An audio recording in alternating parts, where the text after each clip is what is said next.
Hello and welcome to the interview here on France 24. My guest today is Newt Gingrich, who was the Speaker of the US House of Representatives between 1994 and 1999. He was then a candidate for the Republican Party presidential nomination in 2012. And he's back in the news because there's a lot of talk that he might be the running mate for Donald Trump, the presumptive Republican nominee. We're a few days away from the Republican convention. You've admitted that you are indeed being vetted and on the short list for this ticket.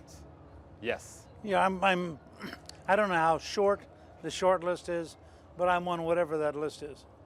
Okay, so you're being vetted and We've been vetted, we've met with the lawyers, we've submitted all the paperwork, we've done all the things you would normally do in that setting. So you're willing to well, go on the we're ticket? certainly willing to consider it and talk it through with Trump if he makes that decision. It's entirely his decision. Right. Nobody else. A little while ago you said, I'm interested, but not if it's for funerals. So does this mean that you have talked to him and you've had some guarantees that it will not just be for funerals? We have not talked yet. But my point is, if you got a phone call, you'd want to say, so give me a job description. It's not an automatic yes, no. It's a, what's involved? What would the role be? How would you organize it? I mean, you're committing 4 to 8 years of your life, and you need to have some sense that you'll have an effect that's worth 4 to 8 years of your life. Why would you want to be Donald Trump's running mate? Many people within the Republican Party have problems with the way he behaves, he talks. You don't. Well, first of all, as an American, we have a very wide open political system. We're not like the European structures. And so we nominated a guy who made movies with chimpanzees. He was Ronald Reagan. He defeated the Soviet Empire. We've nominated a nuclear engineer peanut farmer. That was Jimmy Carter. I mean, we really have a very wide range of people who can run. And so we're open to talent. Trump has proven that he has a remarkable talent. There were 16 other candidates who were very competent people. He beat all of them. He got the most votes any Republican has in history. And in the process of that competition, the Republican turnout is up 63% in the primaries. The Democrats are down about 29%. So there's something happening. And you know, in Europe, you've seen in the election of the mayors of Turin and Rome, in the Austrian election and Brexit, in the recent Icelandic presidential election, there's a anti-establishment, anti-old order movement. And I think Trump represents that in the United States. Right. The problem with this is many people here view this movement as populist, but also racist. And obviously, this cloud of suspicion has been hanging over Donald Trump for quite a while. The remarks on the Mexicans, the ban on Muslims, the remarks on a judge of Mexican descent recently, which you called inexcusable. Deep down, is Donald Trump a racist? No, Donald Trump is not a racist. I mean, first of all, Donald Trump has employed people of every background in his hotels, his golf courses, his casinos, That's not an argument. I mean, racist people make this argument all the time. That's not a really argument. Well, then I don't understand what you mean by racist. Because the fact is, Donald Trump embraces and works with people of every background. The fact is that when he opened Mar-a-Lago in Palm Beach, it was specifically opened with African American and Jewish members at a time when the two leading clubs in Palm Beach did not accept Jewish and African American members. And he made a point of it and said, look, he's prepared to file a lawsuit against the city if they didn't allow them to have a fully integrated club. The fact is, and you may disagree, I think there is a real problem in how you vet people who come out of Syria. I think you can't look at the level of violence around the planet and not be worried.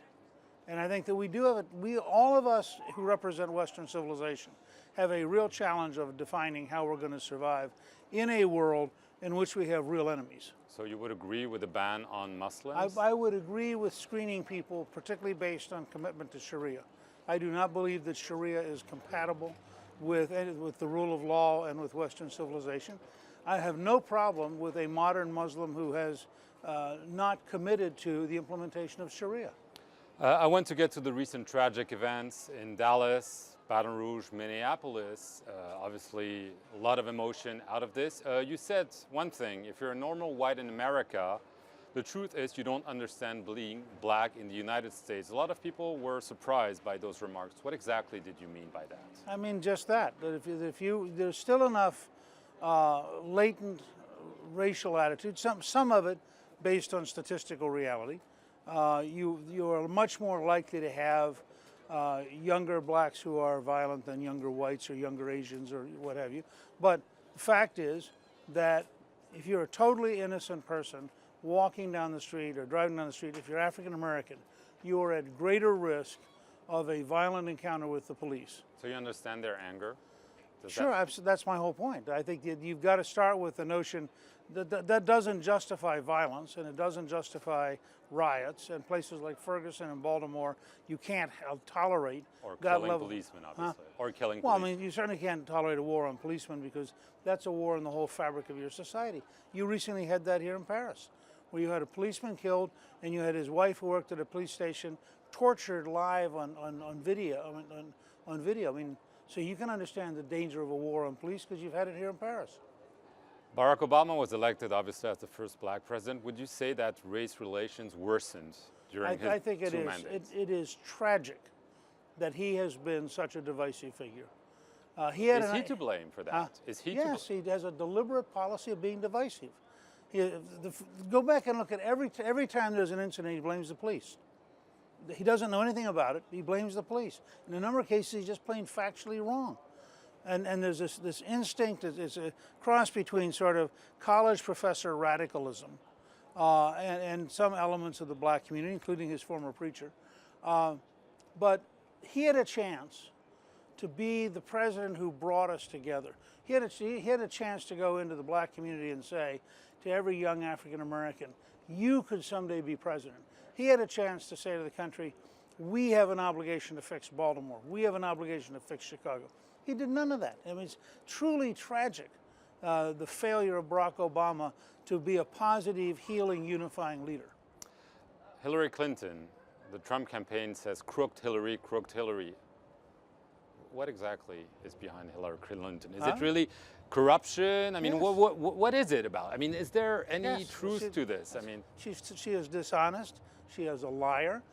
You can't possibly believe that she was involved in this entire violation of national security law with thousands of emails. She lied about it. She lied about the contents. She lied about how it was set up. She lied about what her attorneys did. If you just read FBI Director Comey's description, he spent 14 minutes explaining why she should be indicted. and why was she not indicted? I think it was a political decision, which furthers the sense of Americans that Washington's a corrupt city. You look at what we're learning about the Clinton Foundation, taking money from Russian oligarchs, taking money from dictatorships. But that's different from a corruption of the American justice system. This is what you're implying in that case. I am saying I candidly do not understand how Comey could have built that list and then said, but we're not going to indict her. I want to get to Donald Trump's remarks about Saddam Hussein, saying he hates the guy, but he's very good at killing terrorists, or the remarks about Vladimir Putin. Are you troubled by his foreign policy opinions? Well, look, I think that in the case of Hussein, I would disagree with him about that. I think Hussein was a genuinely evil man, and that the world is better with him gone. In the case of Putin, I think he's saying something that people have to think about. I mean, The U.S. should re-engage him? The U.S. should? Yes, I mean, Hillary tried to engage in what was an absurdity. This is an example of why I think Hillary as president would be a disaster. They met, I think, with the foreign minister in Geneva. They took a red button off a whirlpool in the hotel. They thought they were painting Reset. Reset. They thought they were painting Reset. Their interpreter got it wrong and painted Overcharge. The Russian foreign minister looks at it, breaks up laughing, and says, "No, we're not going to let you overcharge." I mean, this is a fiasco.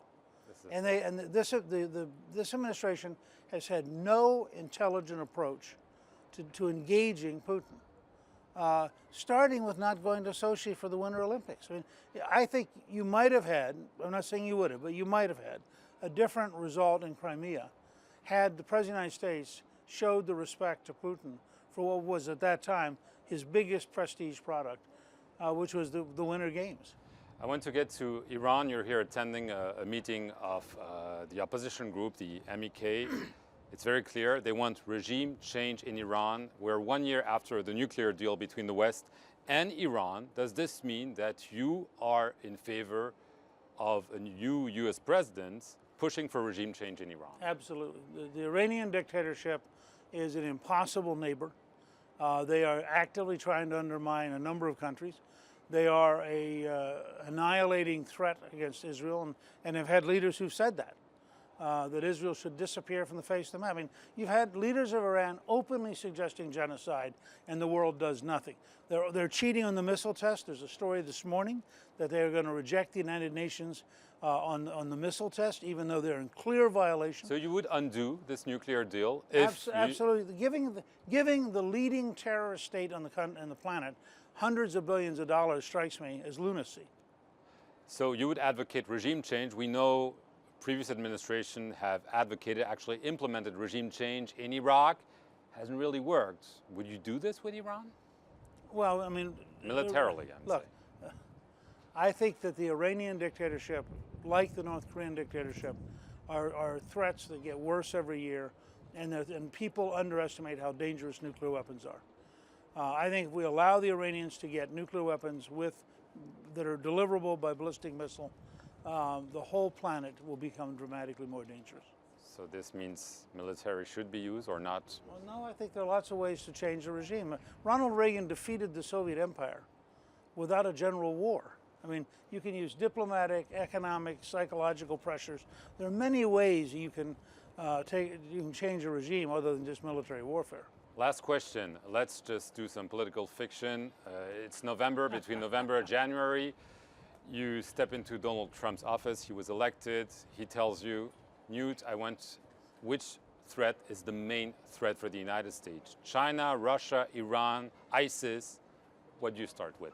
In the short run, the greatest danger to the United States is Islamic supremacism and the danger that if it ever gets nuclear weapons, it'll use them. In the long run, the most complex threat is China. Okay, Newt Gingrich, thank you very much for being on the France 24 interview. Thank you for watching it. Stay tuned for more news.